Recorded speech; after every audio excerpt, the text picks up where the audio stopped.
Today I awoke and I found myself stranded on an island. An island I had been stranded on long before I realized it. Like Adam and Eve, when they finally recognized their own nakedness, I finally realized how lost and alone I was, and I was ashamed.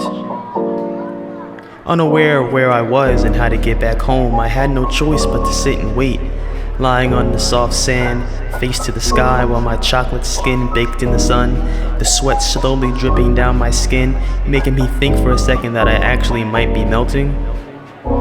I needed water, but all around me was salty ocean water.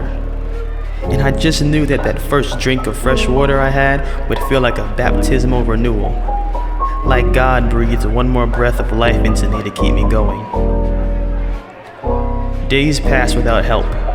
Eventually, days turned to weeks, weeks to months, months to years, and my biggest fear not being death, but who I would be if I ever got off the island. I had lost sight of who I was, and I couldn't even remember my own face. But for some strange reason, I vividly remembered the 5th grade, back when I started becoming deep and thoughtful and introspective or whatever.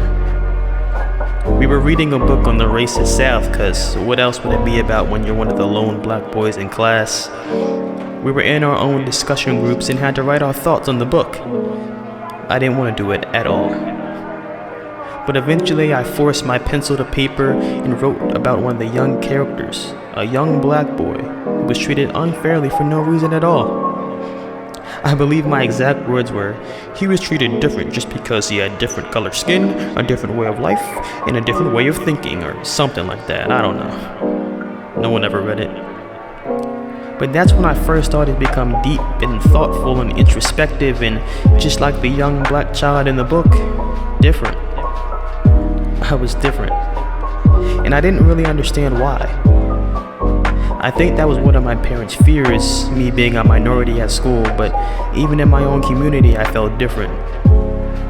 And I was truly at home when I was by myself and my own thoughts.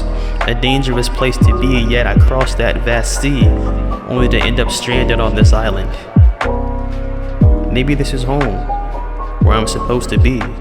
If no one ever finds it, I have to forge a new identity out of the fiery pits of my soul.